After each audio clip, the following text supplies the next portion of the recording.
Chevrolet Optra, wala pong display. Ang nakuha na ni Sir ganyan. Pero may mga indicators. Ayaw gumana ng mga functions niya. Kaya re-referent po natin to. Tinestingan na natin yung gauge natin. Gumagana naman.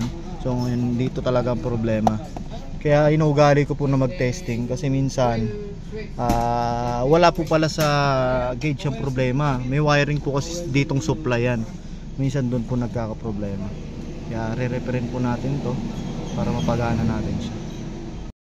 Kanyang display 192,786.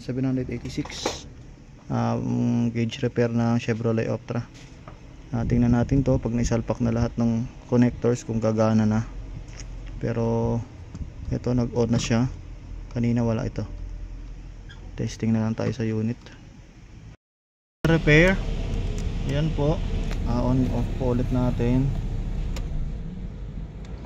Kung mapapansin nyo po, may odometer display na siya.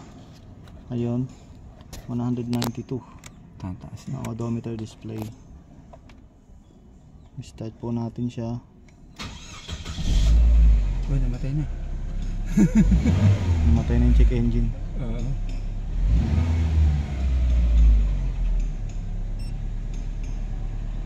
Ito mga around ano yan sir? Mga around 700 siguro. Dapat taasan pa ng konti. Ito yung speedometer light ano niya. Speedometer po. Oo, speedometer kasi nga hindi ito gumagana dati. Ito yung temperature niya, ito yun. Ito normal to sir, mga around 700. Tama lang yung menu. Tama lang yung RPM niya. Kaso lang kapag nag-aircon kasi bumabagsak talaga yung under. Ayun o. Ayun, mamamatay. Around na sa ano yan sir? 500 yan. Below 500. Kaya tumaas ng konti.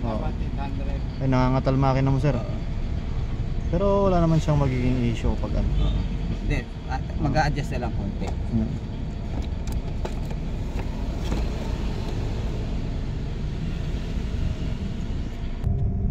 Yan, gumana na po yung ating speed around 720. Ayan, 30.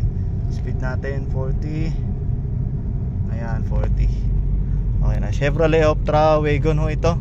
Shoutout po kay sir. Yan. Hello. Mekaniko rin po si sir. Kaya sir, ano mo area mo kung saan ka saan area mo? Bulacan. Yun po yung area niya. Kung sakali po hanapin nyo lang. Sa address mo sir, saan address mo? Lugam.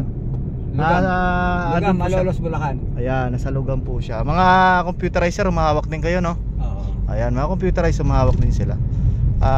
Ano naman kami sir, tawag dyan. May communication naman kami in case na may problema rin po kayo, pwede rin yung i-consulta sa kanya para ano po yung problema ng sasakyan niya. Ito okay na po. Okay na. Iikot na lang natin.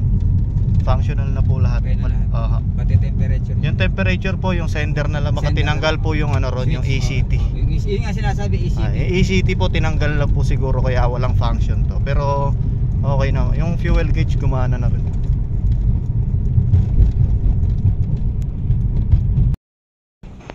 Sir, thank you very much. Until next time po, tawagan tayo. Thank you.